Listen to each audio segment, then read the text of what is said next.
అయ్యా, నీ పిల్లల దగ్గరికి ఎవరైనా వచ్చి, బాబు నీ జీవితంలో నీ రోల్ మోడల్ ఎవరు? సచిన్ టెండూల్కరా, వినోద్ కాంబ్లీనా, గవాస్కరా, రాజీవ్ గాంధీనా, రాహుల్ గాంధీనా, నరేంద్ర మోడీనా, ఎవరు నీ బ్రతుకులో నీ రోల్ మోడల్, నీ ఇన్స్పిరేషన్ ఎవరు అని నీ పిల్లల్ని ఎవరైనా అడిగితే వాళ్ళు చెప్పాల్సిన మాట ఏంటో తెలుసా?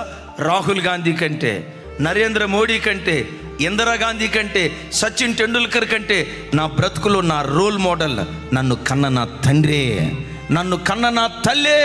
ఆ భక్తి జీవితం మా అమ్మలో చూసి నేను నేర్చుకున్నా, ఆ ప్రార్థనా జీవితం నా తల్లిలో చూసి నేర్చుకున్నానని నీ పిల్లలు చెప్పగలిగేటట్లుగా నీతి విలువలు కలిగిన తల్లిదండ్రులుగా మన పిల్లలు ఎదుట మనం బ్రతుకుదుంగాక. తల్లులారా, నా చేతులెత్తి దండం పెట్టి చెప్తున్నా, తండ్రులారా నా చేతులెత్తి దండం పెట్టి చెప్తున్నా, మీ పిల్లలకు మీరు రోల్ మోడల్గా బ్రతకండి, రోల్ మోడల్గా బ్రతకండి.